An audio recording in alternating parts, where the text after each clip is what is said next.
hop on here and give you guys my tips in home buying. These are the steps that my spouse and I took in buying our home. It helped us. Hopefully it can help you. If you have any questions, please feel free to comment.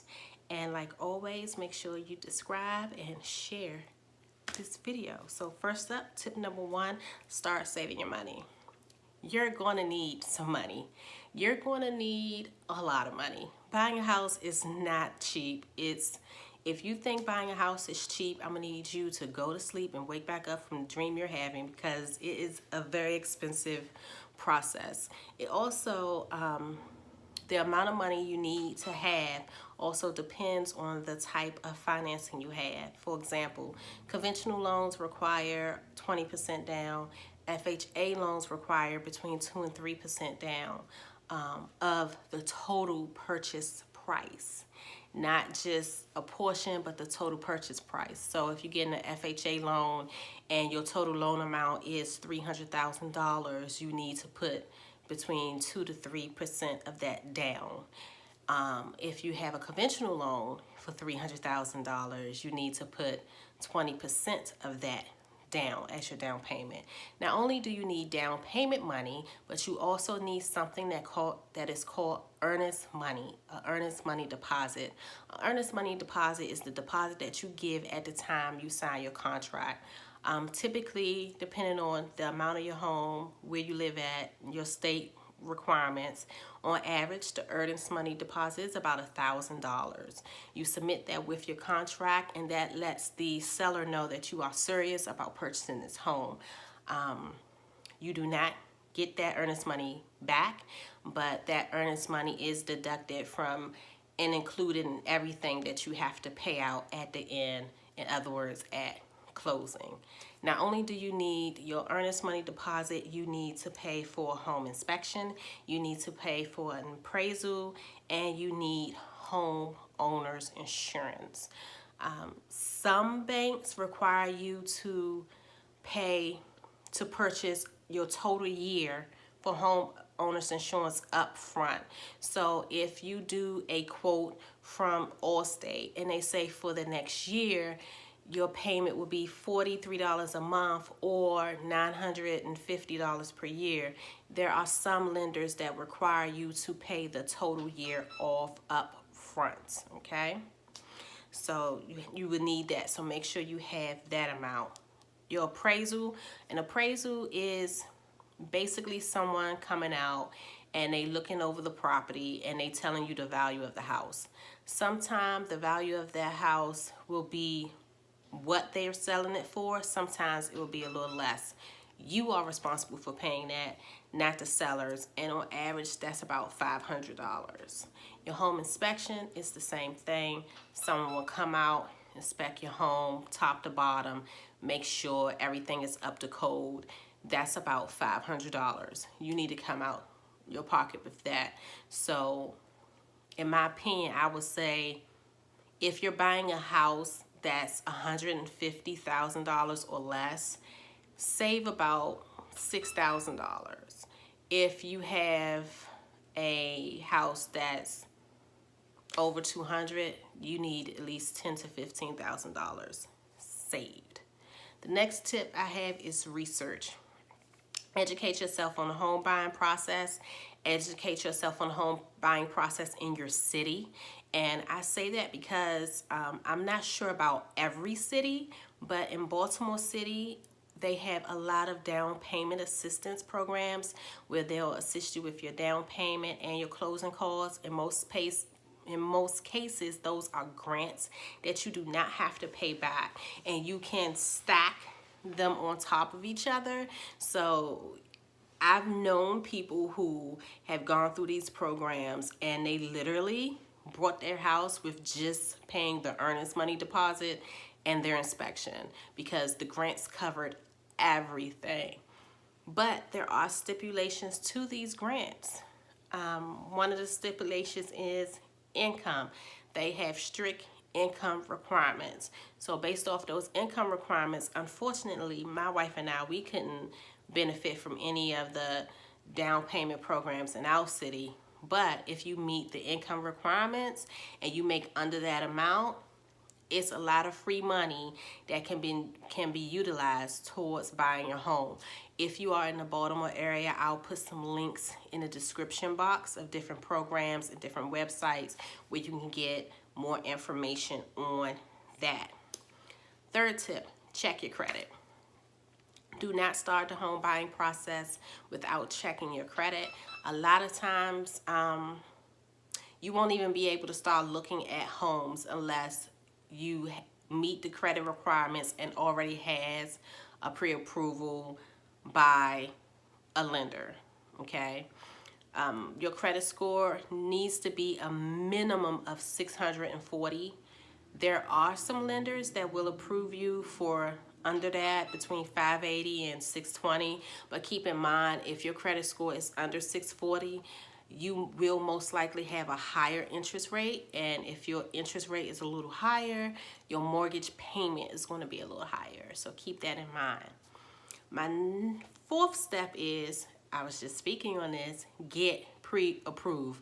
No realtor is going to start the process of scheduling and taking you to look at homes unless you have a pre-approval first. No lender is going to do that. So get pre-approved. I suggest getting pre-approved with your credit union if you can. Typically, credit unions have the best interest rate, and they have a lot of new home buyers and first-time home buyer programs that require little or no money down that can help you a lot financially.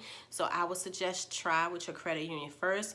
In my opinion, Navy Federal Credit Union and Point Breeze Credit Union are the best credit unions for loans. So check that out. You can also go to other lenders like George Mason Home Mortgage and get your pre-approval from them too. And as long as your credit score is at a certain amount, you still can get approved for as low a down payment as possible. The next step, talk with your spouse about budget. And if you're not married, you need to decide on your budget yourself. Do not leave that up to the bank. And I say that because the bank is going to give you a pre-approval, and with that pre-approval, they are not factoring in all of your monthly expenses that you have. Typically, a lot of lenders will only base your pre-approval amount on the debt you have that reports to your credit. So they're not factoring in your $250 utility payment a month. They're not factoring in your cell phone bill. They're not factoring in your cable bill. They're not factoring in your water bill. They're not factoring in your car insurance. They're not factoring in your grocery bill. They're not factoring in that you have to put clothes on your back and your kids' back. None of those things are considered when they pre-approve you. So if your bank pre-approves you, for example, $300,000, you do not have to spend $300,000. And if your realtor tries to force you to, get you another realtor. You can look at a home that's $150,000. You can look at a home that's $200,000. You really just need to decide if you want your mortgage to be $700 or if you want your mortgage to be $3,000. You know, so that's totally up to you. So if you pick the higher end, you got to say, hey, I could pay this $3,000 mortgage and still be able to pay my utilities and my cable and my groceries and this, that, and the other. So it's up to you to decide on what budget you want to have. Next up, find a realtor. I had a realtor that I've used for years. I love her to death. She helped me find a lot of rentals in the Baltimore area. She helped me find my very first rental in Baltimore and purchase my very first home years ago. She has been in my life since my daughter was 4. My daughter is 18 now. And when we purchased our home recently, she moved out of state. She moved to Delaware. So I just assumed that she wasn't practicing real estate in Maryland anymore. So we found another realtor who was freaking horrible. It was the worst home buying experience ever. And now I'm kicking myself because I just should have contact her and say, hey girl, we got this pre-approval. It's time. Help us find our home. But I didn't want her to have to drive to Baltimore from Delaware just for me. And now I'm kicking myself. So make sure when you find a realtor, you do a lot of research on that realtor. You Google them, read all of their reviews. Even if they got 3 bad reviews, comment on that review and get more feedback from that person. Look them up on social media. Get as much information as you could. I would even go as far as interview 3 realtors from 3 different real estate agencies and then decide which one is better from you. If I had to do this buying process all over again, that's the one thing that I would do, because our realtor was horrible. She was a hot mess. If you are in the Delaware area, the Maryland, anywhere in Maryland, I will link the Facebook page of my favorite real estate agent that I should have used. She is awesome and she can help you with any of your real estate needs, okay? She's great. The next step is you found your house. So you went and you looked at all of these houses. You found one. You're like, oh my God, I could see my family living here. Let me put in an offer. Put in your offer. If it's something that you don't like in that house that you want changed, discuss it with your realtor. If you feel like the house is nice, but because you have to change a few things in it, discuss it with your realtor. And if she is unaccommodating, she or he is unaccommodating, fire them, even if that means walking away from that property. Stand up for yourself. That's the best advice I can give you, and I'm saying that based off my experience with buying a home. Our realtor was not an advocate for us. She was more for the seller than us, and the reason we didn't fire her is because it's a clause in the contract that says if we end the contract, we will not be able to buy the house that we brought with another realtor. And by then, we didn't want to go look at any more houses. We really liked the house we brought, which we should have just fired her and found another house, because her and the house turned out to be a hot mess. So, yeah. The next step is you put your contract in. Now that you put the contract in, that pre-approval you got previously, now your lender is going to start asking you for all of your documentation. They're going to want 3 months of bank statements. You need to make sure that your bank statements do not have any negatives. It's not any insufficient funds. It has to be 3 months of active, good banking history. You have to show them that. You need to give them 2 years of W-2s. You need to give them a copy of your W-2 and a copy of your actual tax return, okay?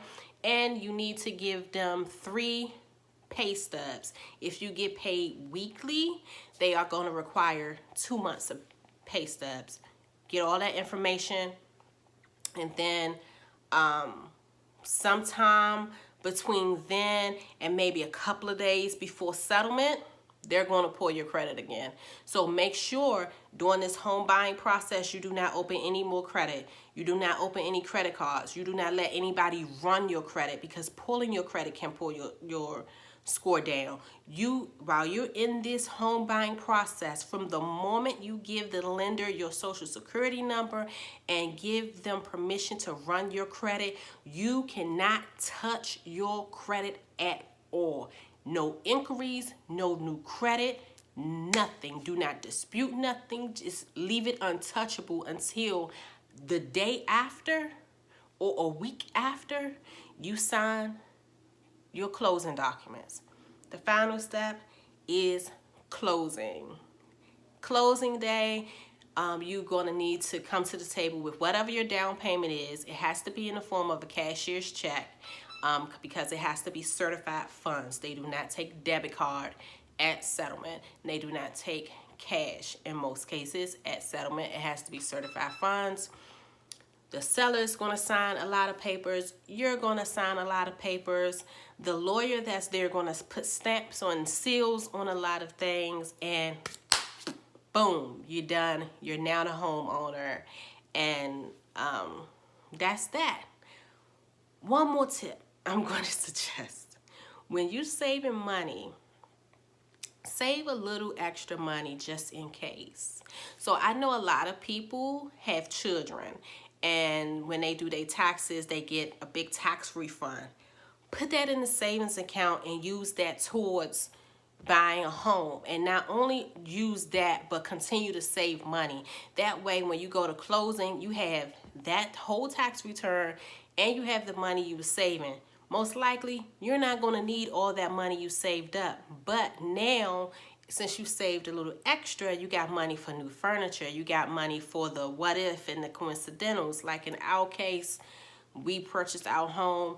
Soon as we closed, we found out that the house was renovated half-assed.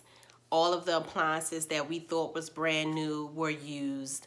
None of them worked. We had to replace all of that. We have to tear down our deck, replace it with the new one. We have to redo our bathrooms because of plumbing. So we have a lot of things that we have to do now that we didn't know because our realtor wasn't our advocate and we was first-time home buyers.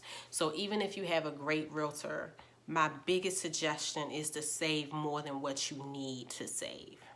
So if you have any questions, comment below. If you want to see additional videos about this, let me know. And in the description box, I'll link websites that we use to purchase, to look for houses. Our favorite was redfin.com. It's awesome. I also will put a link to my favorite realtor on the planet's Facebook page. If you're in the Maryland area, definitely contact her. And that's about it. Until next time, talk to you guys later.